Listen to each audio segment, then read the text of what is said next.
Everyone, कसे आहात सगळे? अपेक्षा करते की सगळे एकदम मस्त असतील। तर सगळ्यात आधी सगळ्यांचं खूप खूप मनापासून स्वागत करते।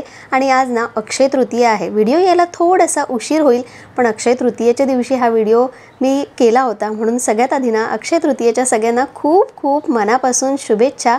सगळ्यांनी खूप छान साजरी केले असेल अशी अपेक्षा करते। आणि चला आज ना जरी मला पान टाकायचं नसेल, म्हणजे जे पात्र टाकतात ते टाकायचं नसेल ना, तरी एक सण म्हटला की सकाळी उठल्यापासूनच एक वेगळाच उत्साह असतो। आणि पात्र जरी टाकायचं नसेल तर मी देवासाठी छान असा नैवेद्य बनवणार आहे। आम्हालाही खाता येईल आणि देवासाठीही नैवेद्याचं ताट तयार करता येईल। तर छान असं केस धुवून घेतले आणि हे जे कालीन आहे ना हॉलमधलं, त्याला 3 दिवस झाले उन्हामध्ये छान असं कडक ते वाळत ठेवलं। काय होतं, तसंच थोडंसं ओलसर ठेवलं ना की त्याचा थोडासा स्मेल येतो, कारण त्याला वाळायला 2-3 दिवस लागतात। आणि असं कुबट वास आल्यापेक्षा म्हटलं एक दिवस आणखी एक्स्ट्रा ठेवलेलं बरं। आता पूर्ण ते सुकलं होतं आणि आज छानपैकी थोडीशी साफसफाई करायची नाही आहे, पण तरीसुद्धा थोडंसं घर ना एकदम प्रसन्न वाटलं पाहिजे। मग म्हटलं चला आता कालीनही टाकून घेते, पण त्याआधी मी स्वतः पण तर चांगली दिसायला पाहिजे ना। तर आज असं प्रॉपर ड्रेस, काहीतरी नवीन ड्रेस किंवा साडी वगैरे मी काही नेसलेली नाही आहे, नॉर्मल ड्रेसच घातला आहे। आणि थोडंसं आता हेअर वॉश केलं होतं, तर सिरम लावून घेतलं, थोडंसं स्किन केअर केलं, म्हणजे मी सुद्धा छान दिसेल। आणि मग पुढची माझी अर्धा दिवस म्हणजे दुपारपर्यंत तरी कामं चालणारच आहे। सो चला मग आता माझ्या कामांची सुरुवात करते।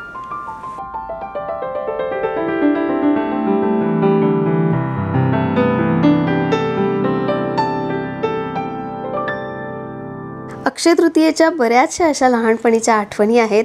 सकाळी उठल्यापासूनच इतकी घाई गडबड असायची ना, कारण 12 वाजल्याच्या आधी स्वयंपाक व्हायला पाहिजे होता आणि लगेचच 12 वाजले की मग ते पात्र टाकायचं असायचं। सो सकाळी उठल्यापासूनच आईची गडबड असायची, ती आम्हालासुद्धा कामांना लावायची आणि छोटी मोठी अशी कामं आम्ही करायचो। म्हणजे जसं की तळण काढणे, पोळ्या लाटून देणे, हा सगळे कामं मी म्हणजे खूप लहान होते तेव्हापासूनच केलेले आहेत। चपात्या वगैरे तर मी खूप आधी शिकले होते। सो मजा यायची आणि असं ना खरंच भरलेलं घर वाटायचं, कारण त्या दिवशी थोडीशी साफसफाई व्हायची, वरून सगळे ते माठ मटके काढले जायचे आणि बरीचशी गडबड असायची। सो त्या सगळ्या आठवणी आहेत। आता काही पात्र वगैरे टाकावे लागत नाही, पण तरीही जसं मी बोलले की सण आहे म्हटल्यानंतर तो सणासारखा वाटायला हवा। आणि सणासारखा तो तेव्हाच वाटतो जेव्हा आपण असं काहीतरी स्पेशल करतो। म्हणजे आता मी सकाळी रोज पुसत नाही असं बाहेरचं, आणि हा जो मॉप आहे ना तो मी एक्स्ट्राचा मॉप ठेवलेला आहे। याची जी बकेट आहे ती मी टाकून दिली, कारण ती काही कामाची नव्हती। पण हा जो मॉप आहे तो बाल्कनी पुसण्यासाठी किंवा असा बाहेरचा पॅसेज आहे ना तो पुसण्यासाठी कामात येतो, आणि नंतर मग तो धुवून मी परत तसाच ठेवून देते। तर असं छान उंबरठा लेपन, घराची थोडीशी सजावट किंवा मग थोडीशी क्लिनिंग, बाहेरचं असा पॅसेज क्लिनिंग, छोटीशी रांगोळी, ह्यानीच ना एक सण असल्यासारखं वाटतं आणि खूप उत्साह येतो। म्हणजे सकाळी सकाळी सगळं होत नाही, पण जरी उशीर जरी होत असला ना तरी थोड्याफार गोष्टी मी नक्कीच करण्याचा प्रयत्न करते। तर छान असं पुसून घेतलं आणि छान असं उंबरठालेपन करून घेतलं।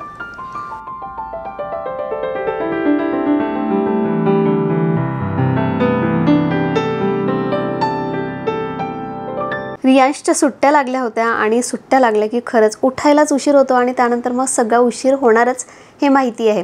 त्यामुळे ना स्वयंपाक करायचा की पूजा करायची मी कन्फ्यूज होते। पण स्वयंपाकाला लागले असते तर पूजेला खूप उशीर झाला असता। मग म्हटलं की चला, कुकर झाला होता आणि राईसही झाला होता, मग म्हटलं चला आज छानपैकी आपलं देवघर क्लीन करावं। मस्त असा सण आहे, देवघरही तेवढंच प्रसन्न दिसलं पाहिजे जेवढं आपण आपलं घर प्रसन्न ठेवण्याचा प्रयत्न करतो। देवघरामुळे तर खरंच पूर्ण घरात प्रसन्नता येते।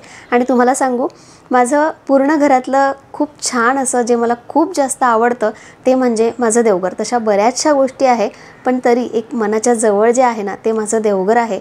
आणि सुरुवातीला मला असं वाटायचं, कारण त्याची क्लिनिंग करावी लागते, ते खूप मोठं आहे आणि व्हाईट कलरचं आहे, त्यामुळे सारखं सारखं ते पुसावं लागतं। त्यामुळे मला असं वाटायचं की खरंच हा निर्णय आपला बरोबर आहे ना की चुकीचा आहे, कारण खरंच खूप क्लिनिंग करावी लागते। पण ह्या ज्या शीट्स आहेत ना त्या सगळ्या ॲक्रेलिक आहे। असं वाटतं क्लिनिंगच्या आधी की बापरे व्हाईट ॲक्रेलिक आहे, जरी थोडी अगरबत्ती किंवा धूप लावला ना तरी थोडंसं त्यावर जातं। पण लगेचच कॉलिन टाकून किंवा नुसतं कापडाने जरी पुसून घेतलं ना की ते फटाफट क्लीन होतं आणि परत अगदी नवच्या नवं होतं। तर आता तुम्ही बघितलं, मी त्यावरच्या पायऱ्या आहेत त्या काढून घेतल्या आणि सगळं अगदी 5 मिनिटात क्लीन करून घेतलं। पूर्ण व्हाईट आहे, ॲक्रेलिक शीट आहे, पण ॲक्रेलिक शीट जशीच्या तशी दिसते, बिलकुल जुनी वाटत नाही आणि अगदी 5 मिनिटात ती क्लीन होते। त्यामुळे हा जो काही माझा निर्णय होता ना, म्हणजे कधी कधी असं वाटतं की व्हाईट देवघर आहे, सगळं व्हाईट, त्यानंतर एवढं मोठं आहे, तर हा निर्णय आपला चुकीचा होता की बरोबर? तर तो अजिबात चुकीचा नव्हता, अगदी परफेक्ट आणि अगदी बरोबर निर्णय होता। मोठं देवघर ना खूप कमी जणांना मिळतं, कारण जागाच आजकाल कमी असते आणि आपल्याला दिशाही बघावी लागते। व्यवस्थित दिशा बघून, व्यवस्थित जागा बघून आपण आपलं देवघर अगदी विचार करून करतो। तर काय झालं, मला इथे किचनमध्ये देवघर का केलं असं बरेचदा विचारतं, पण सांगू, हॉलमध्ये करण्याचा निर्णय यासाठी नाही घेतला, कारण डायनिंगची जी साईड आहे किंवा वॉल आहे ती ना बाथरूमची आणि त्याची वॉल सेम आहे, त्यामुळे मला ती एकच वॉल नसली पाहिजे असं म्हणतात, म्हणून मी तिथे केलं नाही। आणि TV युनिटचा साईड आहे तिथेही बऱ्याच जणांनी केलं, पण ते कसं सगळेजण आले की एकदम त्यावर नजर जाते आणि देवघराला ना मला असं डोअर किंवा दरवाजा करायचा नव्हता, ते नेहमीच असं ओपन छान दिसलं पाहिजे। मला स्वतः जे आपण घरात जास्त असतो त्यामुळे आपली सारखी नजर पडली पाहिजे, त्यामुळे मला तिथेही करायचं नव्हतं। मग राहिलं फक्त किचन, आणि किचनमध्ये एवढी छान मला जागा मिळाली। इथे ना विंडो होती, पण ऑलरेडी जे डोअर आहे त्यातून भरपूर अशी हवा येते, भरपूर उजेड येतो, कधी कधी तर इतका सूर्यप्रकाश येतो की व्हिडिओतूनही तुम्हाला दिसतो, त्यामुळे या विंडोची जास्त गरज आम्हाला वाटली नाही। आणि इतकं मोठं देवघर आम्हाला ती विंडो बंद करून करता आली, कारण मोठं देवघर ना सगळ्यांची इच्छा असते पण करता येत नाही, म्हणून मी स्वतःला नशीबवान समजते की मला एवढी छान जागा मिळाली आणि एवढं मोठं देवघर मला करता आलं। सो निर्णय अगदी परफेक्ट आणि खूप बरोबर होता, कारण जेव्हा मी पूजा करते, जेव्हा ते सजतं बघा, पायऱ्यांवर अगदी भरलेलं दिसते, देवही भरपूर आहेत माझ्याकडे, आणि पूर्ण देवघर जेव्हा असं भरलेलं सजलेलं दिसतं तेव्हा इतकं मन प्रसन्न वाटतं। व्हिडिओपेक्षा ना ते रिअलमध्ये आणखी जास्त सुंदर दिसतं। ज्या आम्ही कलरफुल प्लेट्स लावलेल्या आहेत, ॲक्रेलिक शीट्स आहेत, जी डिझाईन आहे ती सगळ्यांना खूप आवडते, आणि माझंच काय, जे कोणी येतं ना सगळ्यांचं मन अगदी प्रसन्न होतं देवघर पाहून। तुम्हाला माझं देवघर कसं वाटलं हे नक्की मला कमेंट करून सांगा।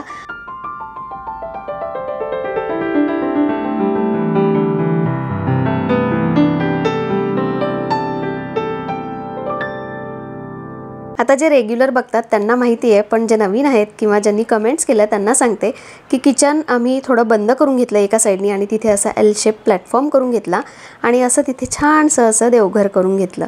तर चला, आता देवपूजाला थोडासा वेळ लागला, कारण पुसणं, सगळी व्यवस्थित देवपूजा करणं, आरती करणं थोडासा जास्तच वेळ जातो, पण आता जो काही वेळ आहे त्या वेळेत मला फक्त स्वयंपाकच करायचा आहे। तर मस्त अशी ना छान चण्याची भाजी करणार आहे, पुरी करणार आहे, आंब्याचा रस करणार आहे, त्यानंतर आज कढीच्या ऐवजी ना मस्त विदर्भ स्टाईलमध्ये मठ्ठा बनवणार आहे। अगदी लग्नातली आठवण आली, खूप दिवस झाले। तसं तर ताक पिते, पण मठ्ठा थोडासा तडका द्यावा लागतो, तर आज तसा मठ्ठा करते।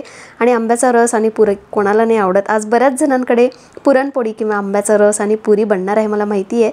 सो म्हटलं चला आपणही खावी, आणि पुरी तशी बरेच दिवस झाले केलीच नव्हती। आज चला स्वयंपाक करते, आणि त्याआधी ना अक्षय तृतीया असली की आपण सोन्याची खरेदी करायला जातो। आपण म्हणजे मी नाही बरं का, बरेच जण सोन्याची खरेदी करतात। आणि तुम्ही जर रेग्युलर, परत सांगते की व्हिडिओ बघत असाल तर तुम्हाला आत्तापर्यंत मी सोन्याची खरेदी केली असं एकाही व्हिडिओमध्ये दिसलं नसेल, कारण मी सोन्याची खरेदीच करत नाही। आणि आज अक्षय तृतीया असू दे, गुढीपाडवा, दसरा, दिवाळी, काहीही असू दे, घ्यायचंच असेल सोन्याचं काही तर गोल्ड बॉन्ड आम्ही घेतो, पण तसं सोने खरेदी करायला ना गेलोच नाही। मला आठवत नाही की लग्नानंतर मी अशी सोनी खरेदी केली असेल, कारण आता तुम्ही बघता की मी कानातले सुद्धा सोन्याचे घालत नाही, मंगळसूत्रही माझ्याकडे आहे सोन्याचं, कानातले आहे, सगळं आहे, पण तरी मला ना रात्री सगळं काढून ठेवायची सवय आहे। त्यामुळे आणि सोनं मला तेवढं फारसं आवडत नाही, म्हणजे सोन्याचंच असलं पाहिजे, नाहीतर कसं बऱ्याच जणांना सोनं बापरे खूप सोनं आवडतं आणि ते घेतातही, पण माझी तशी उत्सुकता नसते ॲटलिस्ट सोन्यांच्या बाबतीत। मला एका साईडला म्हटलं की तुला सोनं घ्यायचं आहे किंवा मग ड्रेस घ्यायचा आहे, तर ऑफकोर्स मी ड्रेसकडे जाईल, कारण माझा प्रिफरन्स जास्त तिकडे आहे। सोनं कसं एकदा आपण घालतो आणि नंतर ते ठेवून देतो, त्यामुळे सोनं वगैरे घेणार नाही आहे। तर सोन्याच्या ऐवजी ना खूप महत्त्वाची आणि खूप छान अशी एक गोष्ट आम्ही आज ऑर्डर केलेली आहे। म्हटलं अक्षय तृतीया आहे, सो आजच्या दिवशी काहीतरी घ्यायचं आहे, तर मग आजच तो मुहूर्त बघून मस्त असं एक वस्तू ऑर्डर केलेली आहे. आता 1-2 दिवसात ती येईल. आल्यानंतर मग तुमच्याशी शेअर करेल. काहीतरी खरेदी केलं आहे ह्याचा सगळ्यात मोठा आनंद होता आणि आल्यानंतर आणखी तो जास्त होईल तुमच्याशी शेअर केल्यानंतर. तर सगळा स्वयंपाक झाला होता. सगळ्यात शेवटी आता मी छान गरमागरम पुऱ्या करून घेते, त्यानंतर नैवेद्याचं ताट वाढते आणि लगेचच मग आम्ही जेवायला घेऊ.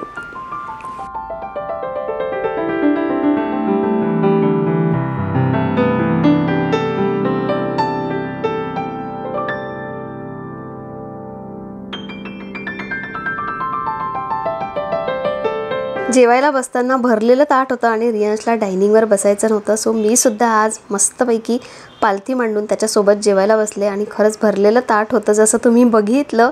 आणि मला सांगा, रस कुरडई खायला कोणाकोणाला आवडतं? विदर्भातल्या लोकांना तर माहिती आहे, रस कुरडई म्हणजे आपला जीव असतो. रस कुरडई अर्धा जेवण आपण त्याचं करू शकतो. सो तसंच झालं रस कुरडई. तरी मी आज भजी आणि कढी बनवली नाही, नाहीतर भजी, कढी आणि रस कुरडई आ हा हा हा ह्यानी जेवणाला जी चव येते ना, ती जर तुम्ही खाल्ली नसेल तर तुम्हाला माहिती नसेल. कढीमध्ये भजी डीप करून आणि रसासोबत कुरडई, जर तुम्हाला माहिती नसेल आणि विदर्भातलं कोणी आसपास असेल ना, सगळ्यांकडे कुरडया असतातच आणि नसल्या ना तरी त्या कुठून तरी जमवणारच, कारण रस कुरडई कोणीच सोडणार नाही, स्पेशली उन्हाळ्यात तरी.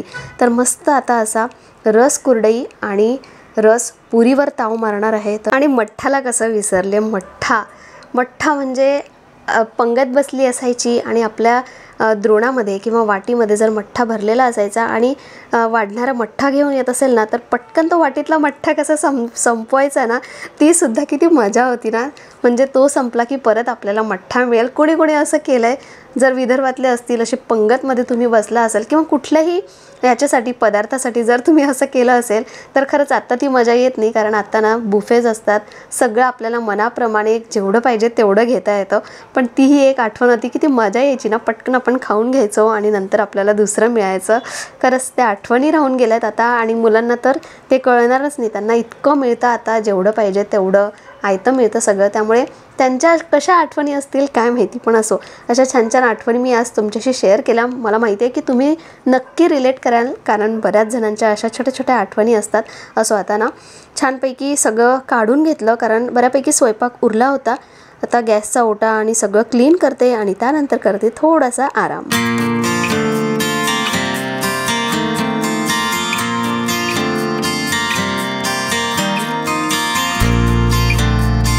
दुपारच्या वेळी थोडासा आराम केला आणि जो कुर्ता होता ना, त्यात खरंच मला खूप कचकच वाटत होतं आणि मी करते अशी बरेचदा, म्हणजे छान असं दुपारपर्यंत छान अशी ड्रेस घालून तयार झालेली असते, पण असं दुपारनंतर माझा अवतारच बिघडून जातो. तर टी शर्ट घातलं ज्यामध्ये मला खरंच कम्फर्टेबल वाटते आणि परत संध्याकाळी थोडीशी कामांची तयारी करायची आहे. आता सुट्ट्या लागलेल्या आहेत तर काय मजाच आहे, पण आता ही जी बॅग आहे किंवा बुक्स आहे ते सगळं व्यवस्थित एका जागी ठेवून देते, नाहीतर ना 8 दिवस होऊन जातात आणि त्याची बॅग जशीच्या तशी भरलेली राहते.